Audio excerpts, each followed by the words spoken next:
Under the chandelier glare of a Manhattan gala where secrets dress better than their owners, Eva Dervaux spotted the man who had quietly purchased her father's debt, and with it, the Dervaux name.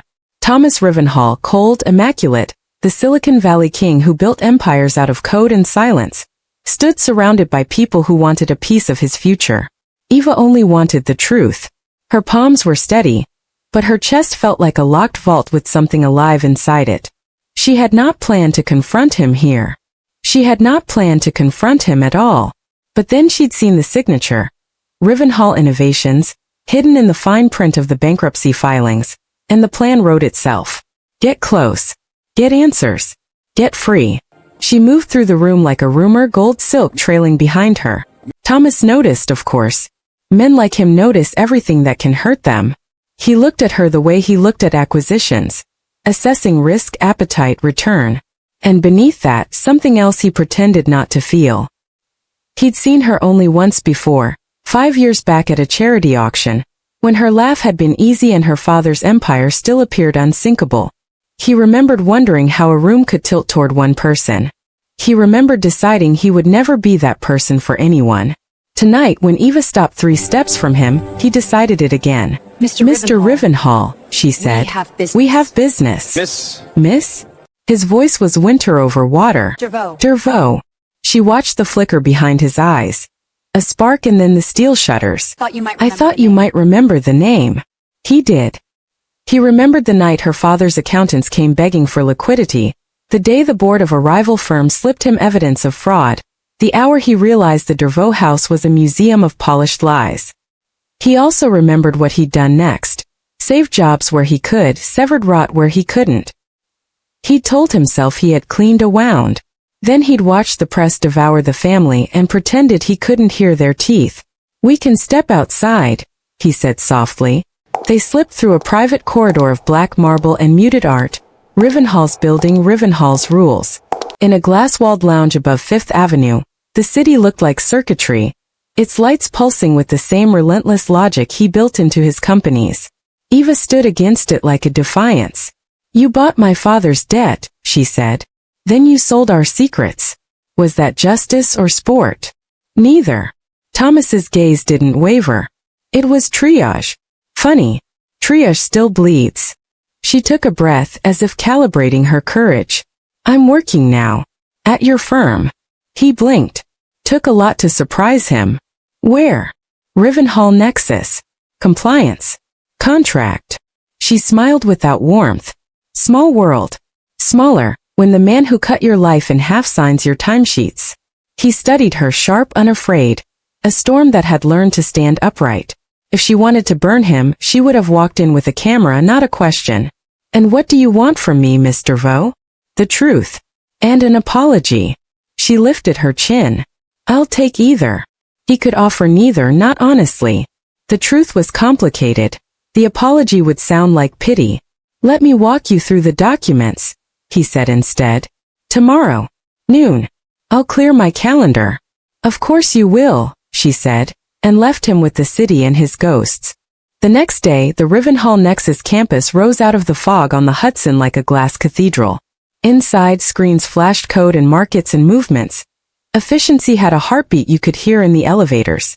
Eva wore black and carried a notebook that had once belonged to her father, its leather soft with old power. Thomas met her in a conference room where the table could seat 12 billionaires and still feel spacious.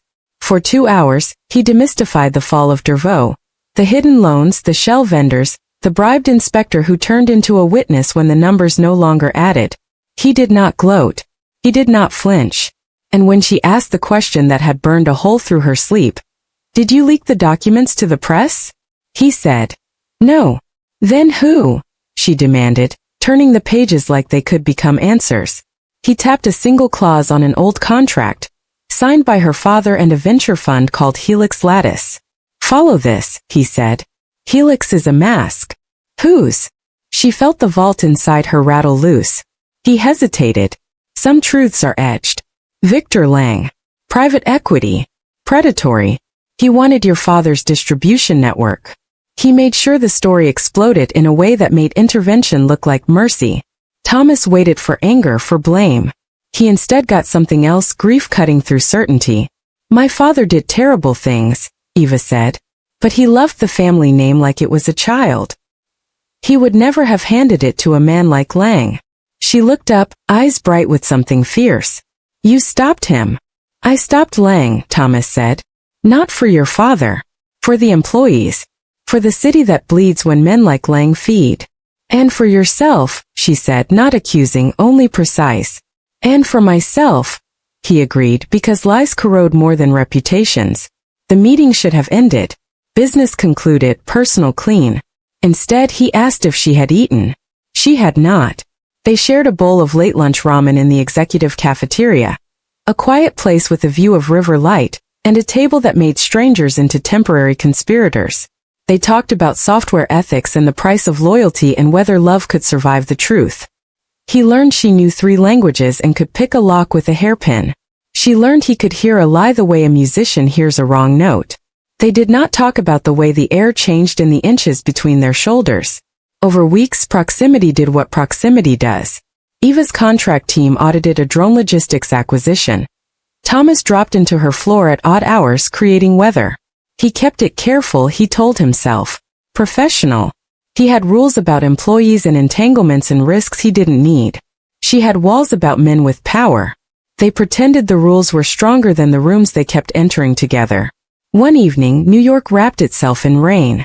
Eva stayed late, piecing through email dumps in a glass pod that glowed like a lantern. She found it then, a private message thread archived by mistake, 2 names redacted but the intent clean as a wound. Lang and a board member at Rivenhall Innovations had met. Months before the Dervaux collapse, they had mapped the fall. It was surgical. It was ugly. And the board member's handle, G crowned with a simple king emoji, made her stomach drop. Gideon Vale. The man who co-founded Rivenhall with Thomas, the shadow strategist whose face rarely met cameras. She printed the thread and went looking for Thomas. She found him in a quiet white office, jacket off, tie loosened, the window fogged by the rain. He read the pages eye by eye, and the temperature in the room changed from cool to lethal. He had suspected rot. He hadn't suspected Gideon. He sold you a story, Eva said, voice low. About my family. About you. He sold Lang the exact explosion that would make you look like the hero, and leave you in debt to a narrative you didn't author. Thomas closed his eyes for a moment, the kind of long blink that resets a life. I should have seen him, he said. I should always see the man standing next to me. He counted on that, she replied. On your trust looking like armor. He could fix the company. He could bring hell to Gideon Vale. What he could not control was the way he looked at Eva now, as if she had returned something he hadn't realized he'd lost. This stays between us, he said. For 48 hours. I need proof enough to hang the king. I want something in return, she said. My father's true ledger, what he did, what he didn't. I can live with the truth. I can't live under a story I didn't write. Done. In the next 2 days, power moved like weather. Thomas locked down servers, traced transfer routes, pulled audit trails only 3 people in the world knew how to assemble. Eva hunted emails with a predator's patience and an accountant's cruelty. She found an invoice chain that didn't point to her father but to Gideon's shell. Thomas froze accounts and invited Gideon to a strategy offsite, in a penthouse he used when he needed the city to feel small. The offsite was a war dressed as a cocktail party. Gideon arrived smiling, the kind of smile you put on after years of telling yourself you deserve everything. We're scaling AI logistics into Europe, he said, pouring himself scotch. Our only obstacle is narrative hygiene. Let's clean it, Thomas replied, handing over an iPad with the files that cracked the floor. Eva watched from the glass terrace as realization collapsed Gideon's posture inch by inch. He tried denial first, then outrage, then flattery. When none of that moved the needle in Thomas's eyes, he went for the throat. You were never ruthless enough, he hissed. I made you king. No, Thomas said, voice like an empty road at midnight. You mistook me for a crown. Security waited in the hall. Lawyers waited in the elevator. Gideon left with a non-disclosure agreement and no shares. Lang would be next. That night, New York sent wind against the windows, applauding or warning, hard to tell. In the living room, quiet carved out a space where the future might sit. Eva stood at the edge of it, clutching the ledger Thomas had given her. A map of the sins she'd inherited and the places they didn't reach. He did bribe 2 inspectors, Thomas said, not gentle, not cruel. He didn't launder through the charity. That was Gideon and Lang, wearing your father's ring. She inhaled, a sound that could have been grief or relief. Thank you, she said. It wasn't enough, but it was everything she had. He should have let her go then. He should have promised professional distance and delivered it. Instead he said, stay. So she did, long enough for tea to become talk, talk to become confession, confession to become a kiss that felt like a door opening to a light too bright to name. When she left, just after midnight, rain had washed the city clean and left it reflecting itself. The day after, gossip woke like a beast. A grainy photo of the 2 of them on the penthouse terrace, his hand near her waist, her face turned up toward him, slipped onto a news site that loved to hate women with expensive bones. The story wrote itself. The heiress and the king. She seduces the man who ruined her. He rescues the woman he ruined. Neither angle wanted the truth. Eva walked into the office through a gauntlet of lenses. She kept walking. Thomas called her to the top floor. And for once his control cracked. This is my fault, he said, because he believed responsibility was a muscle you kept lifting. If you want out. I don't, she said. But I won't be your scandal.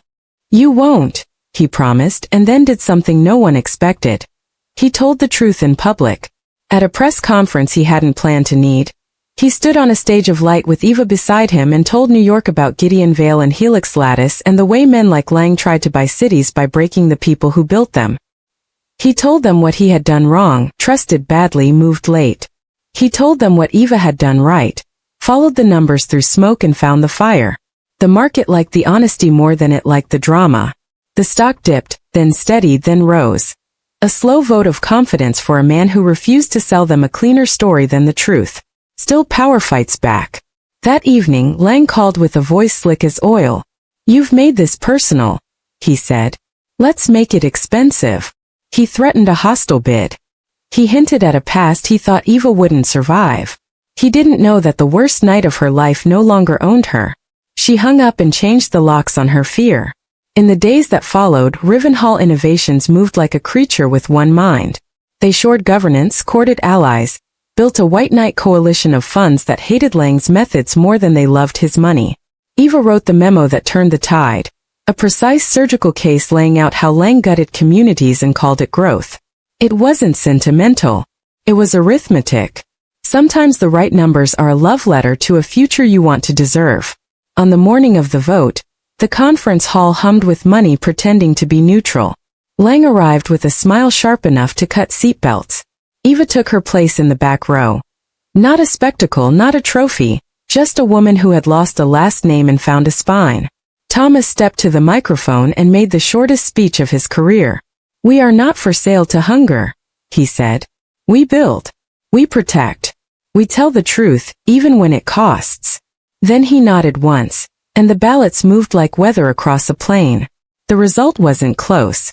Lang left with his smile folded and a security escort that made it clear his era in this city was over. There was no applause. Some victories don't need it. Outside, sunlight hit the glass hard enough to turn it into a mirror. Eva and Thomas stood in that light like they'd earned it. He started to speak, to say the thing men say when they are terrified of losing what they do not yet know how to keep. She placed 2 fingers lightly against his wrist. Don't promise me a version of you, she said. Be the version. With me or without me.